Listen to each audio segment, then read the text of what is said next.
Hello guys, it's Paul Fife with Keller Williams, and I am in Belton today at the Central Building of the Belton School District, and I'm sitting here with Dr. Andy Underwood.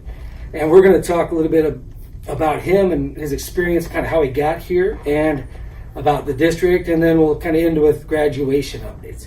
My glasses are fogging up. So first off, Andy, tell us a little bit about where you came from and how you got to where you are now in Belton. Well, I've had the honor of being here in Belton now for 11 years, and so this really is home, and it's been a great place, great experience as far as that goes. I came from Ava, Missouri. I was superintendent of schools there, which is down in southwest Missouri, down around the Springfield area. I served there in my first role as a superintendent for 5 years prior to being here. So I've been a superintendent now for 16. I've been in education now for a little over 25 years, and always loved school, loved the experience, and wanted to help as many kids as I could, and so that's kind of been the driving force. Awesome. Now, where'd you come from? Where were you raised? So I grew up in Southwest Missouri. I grew up small town Fairplay. I've seen the sign. I joke that there were more cows than kids where I grew up, and so I grew up on a farm. My dad was a pharmacist, and he drove in to work because he wanted to live out on the farm. Then worked for a pharmaceutical company for years and was able to travel and work that way. And so I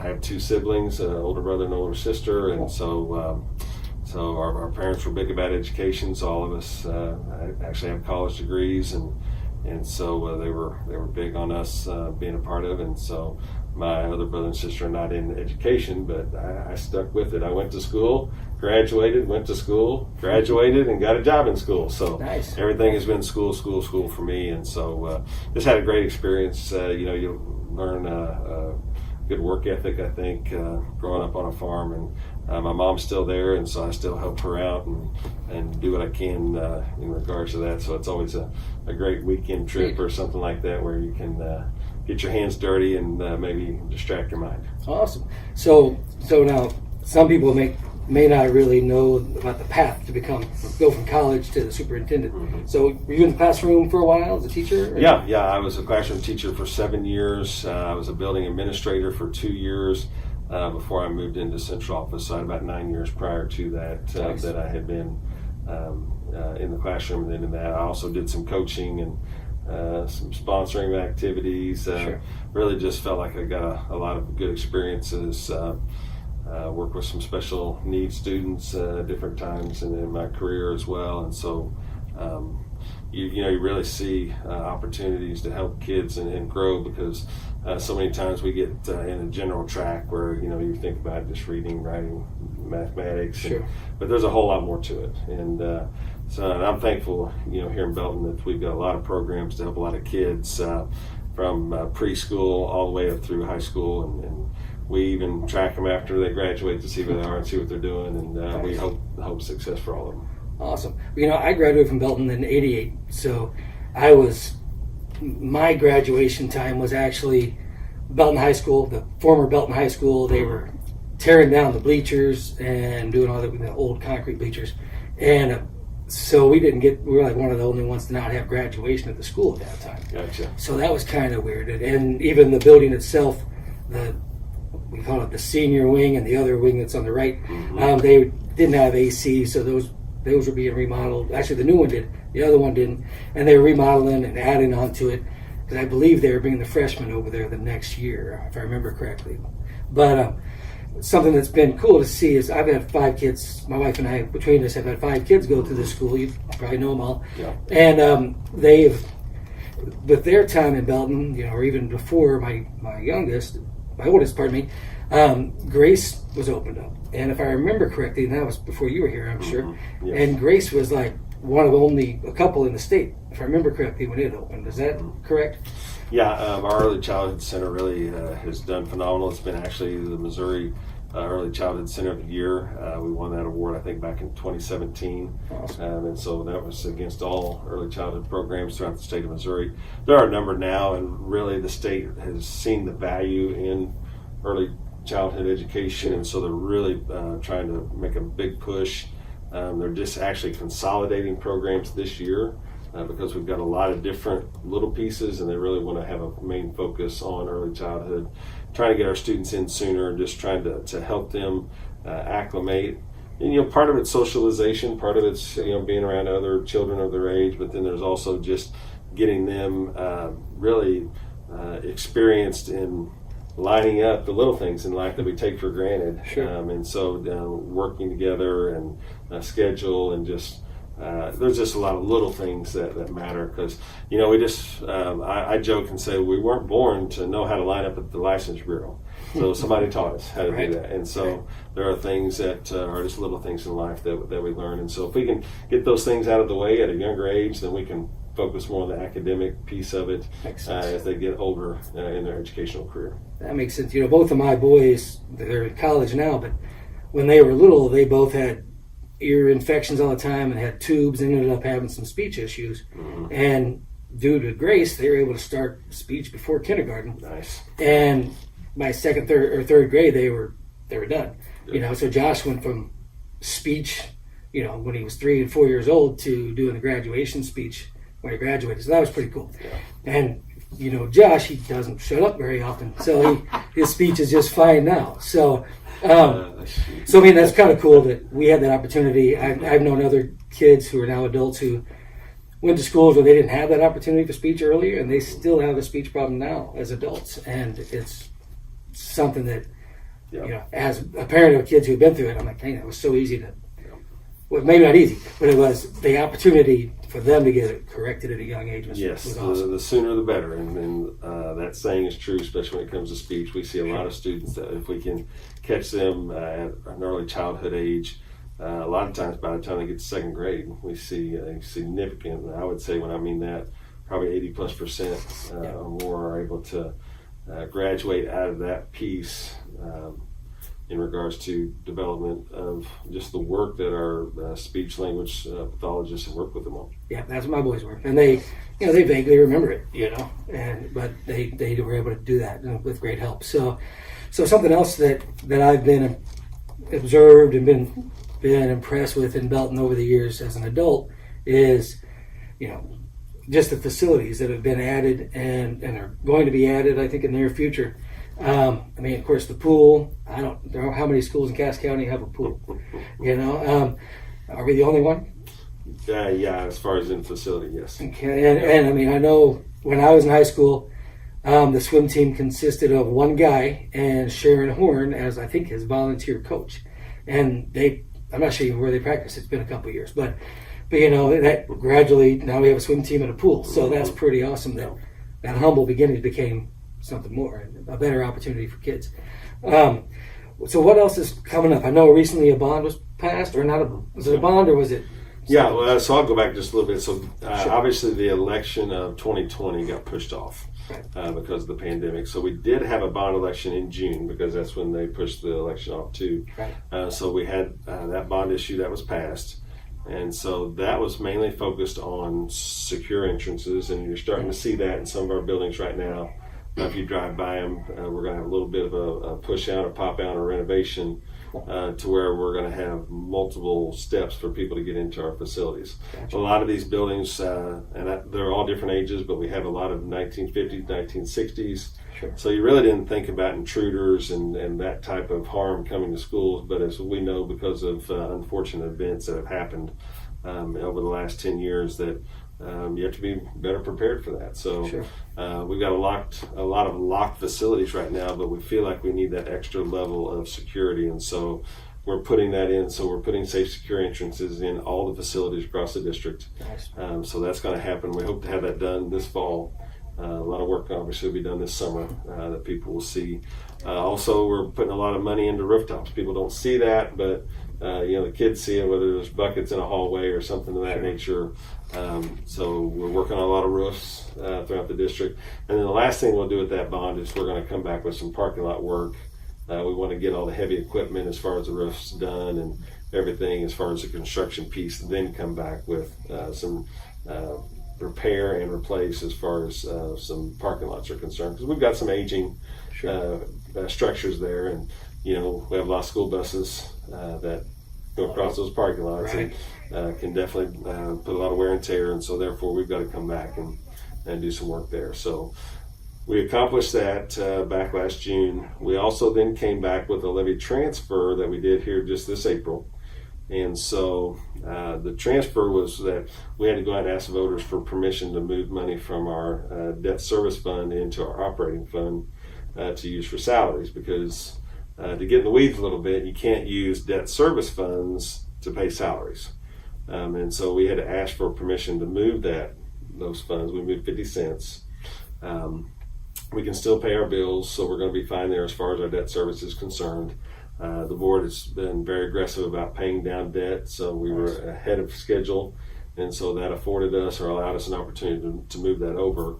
Our teachers have worked tremendously hard. We've been in 5 days a week, all school year. We've not had any closures. Have we had cases? Yes, we have. We had 4 student cases just yesterday.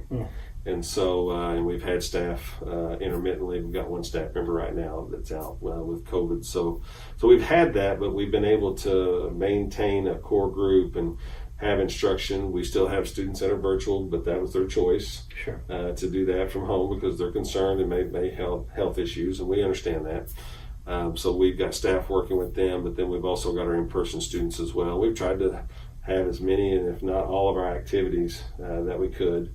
And so just super proud, but we had the plan that we wanted to increase teacher and staff compensation across the board. And so by transferring that levy, we said we were going to commit that money to salaries. Nice. And so that's what we're going to do. We're working on that budget right now for the board to approve. That would then become enacted in July 1st because we're on a July 1 fiscal year. Gotcha. So we're excited about that and thankful to the voters that in essence gave us permission to be able to transfer that money over. That's awesome. Yeah, and I know when that was on the ballot, that was kind of a weird one because most of us don't really understand about all that because it's not really something we ever have to deal with. So I'm sure that was, I've heard you explain it at other places, I think a chamber event or somewhere else too. And, it's... Yeah, that when it's a transfer, you would think that, they're just moving money from one place to another, which was what we were doing. But and when it comes to a school district in the state of Missouri, they don't just allow us to transfer it over. We have to go out to a vote of the people. So, makes sense. Where if you or I had money in a savings account and wanted to move it to our checking account, we just go do it. Right. And so, but we're under stricter guidelines. And that's good. There's accountability for school systems and how they move their money around, and then once again we're accountable to our local taxpayers. Awesome.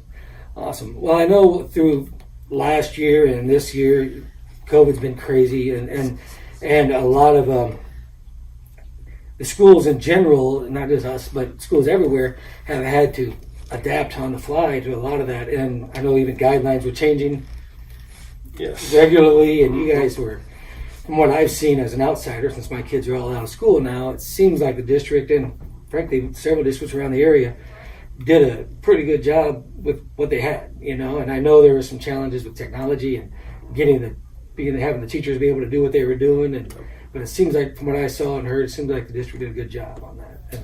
Well, I appreciate that, and I go back to really just a shout out to our teachers. We had elementary buildings that had not had really technology for each student. We went out and bought that over the summer, and then all of a sudden our teachers, they're not only teaching content, but they're learning technology, and then they're trying to help students learn technology. And so we shifted a lot of that on the fly last March because ironically we went on spring break, this hit, and we didn't come back. And so we finished the school year. Some schools kind of just kind of treaded water. We kept going. Our teachers kept persevering through and pushed through and made it. And then in August, it was different. Obviously, we got some here, some at home, and just trying to work with each. And, because we want all kids to be successful. And if I'm telling you, our teachers care about our kids. They love our kids. I hear about our culture. That's one of the things that our staff has done is really worked to try to make sure, because we want to make sure their welfare also. Sure. So it's not just about the language arts or the mathematics or science, but it's also about their social, emotional, mental health as well, because this has been hard. I mean, when you have kids that want to be out and play and do, and then they're isolated, that's hard on them, because they've not been able to experience that. It's Right. even been tough on adults. Sure. We more so should know how to handle that. Right. But when you're young, that's harder to understand why. For sure. Why do I have to wear a mask? Why can't I go out and play with my friends? Why can't I do things that I've normally done as a 7, 8, 9-year-old that all of a sudden now I can't do? And so Right. it is a little harder for younger kids. But our teachers have done a fantastic job. Our counselors have worked with students and families as well that have had some struggles and trials. And so we just, really the praise goes to them. Gotcha. Well, I know like I said, our kids graduated a couple of years ago, the youngest, and we would come to the football games, and we had kids in theater and band and choir and student council, all that stuff, which I know a lot of that was altered the last year or so. And I can, if you're a kid who's been doing those things for years, and all of a sudden it's your senior year and everything's weird, I can imagine that was not a lot of fun for those kids. But I assume in the near future, a lot of that's going to be normal, and expecting a normal football season next year, probably. And yeah, we're hoping to get back to normal. We're going to try to start going back to some more normal practices for summer school. Summer school is going to start the first of June, and so we've got some people that have been on a task force that represent the buildings throughout the district. So we've tried to bring them together, get their experiences, because it is different if you think about the mobility of a high school student versus an elementary student. But we got to think about the whole. We talked about early childhood even with younger students, and so with infants and everyone. So trying to get back to some more normal practices at summer school. We can do that in a smaller setting because there's not as many students that come to summer school. Sure. We also want our students that have been virtual to come back to in person. That maybe they chose to be virtual all year.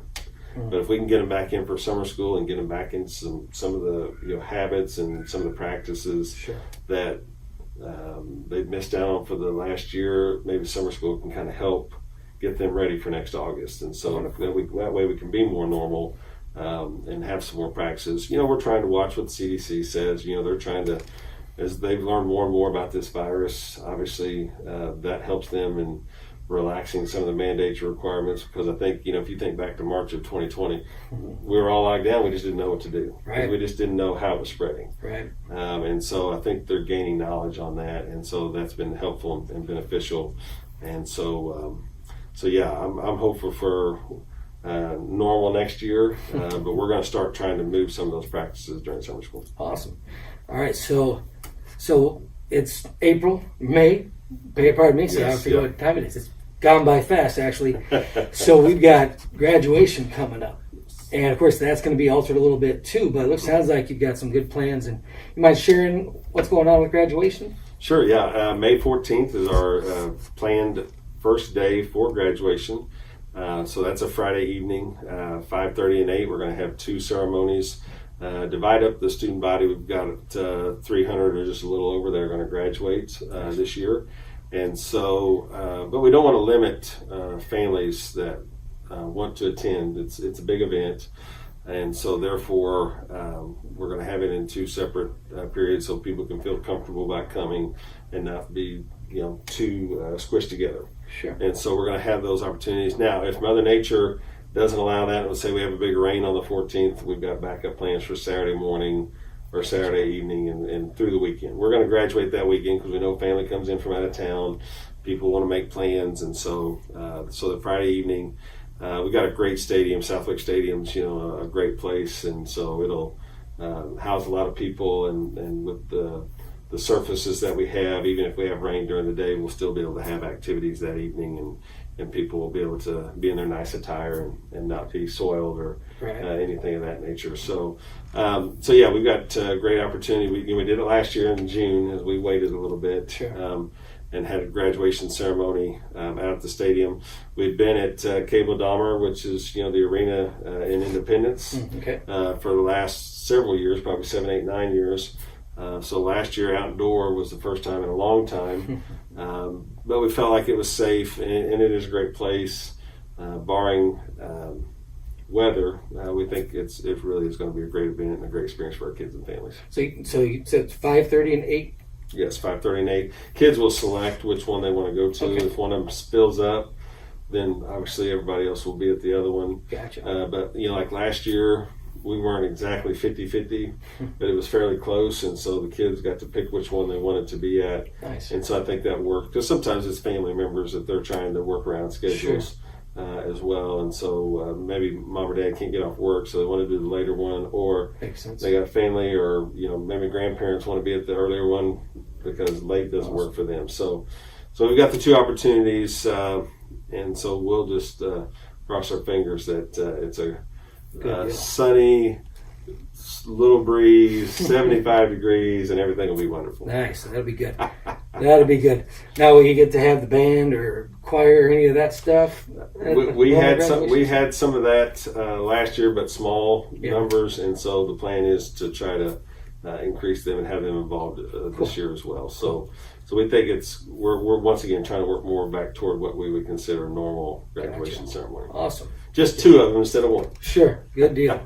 Good deal. Well, I think it's awesome that we're figuring it out and being able to make it where people can have as many family members as they want. I've seen other districts where I've seen people asking online, looking for more tickets to bring family members, and some of them even in a normal graduation they have limited seating, and that seems tough. So it's exciting. It's the time of year for the district to be having the graduates finishing up, I'm sure, and of course exciting time for you. Your job isn't Monday through Friday 9 to 5 and just ends at graduation or into the school year, does it? No, it's year round. We're here all through the summer, and we're working hard for next year. Had a meeting this morning. We were actually talking about September of 2024 and things, and working our way back and talking about 3 years and where we want to be. And so there's things that you just want to. Obviously, graduation's a huge accomplishment for our kids. We want to focus on that, but then again, we also have to be looking down the road and making sure that we're in a good place. The district's in a good. We're solid financially. Our facilities are in good shape. We're always trying to improve those. We're going to try to. Obviously, we're going to give some raises to our staff starting July 1. So we think we're going to be probably in the top 5 as far as competitive salaries in the metro. Nice. And so we're super excited about that. And then we've got a lot of work that we're talking about as far as just social, emotional with students and bringing back more. Because we've got, like I said, 1,400 students that are still virtual right now. Wow. And so if we can get those kids back, we need to work with them. We've got some that have some gaps in their academics because they've struggled with some of the virtual. It's not been as easy for them. So we know we've got some work to do and really working through summer school and through next fall. And then, it's probably going to be a year or two process to try to get some of our students caught back up to where they are. But I truly believe our staff is up for the task, and we've got a lot of people working to have some of those plans for it. And I can't believe I'm going to say for like 21 and 22 and 23 because that just doesn't sound real. But here we are sitting in May of 21, and time flies. That's for sure. Well, I tell you, something as a realtor.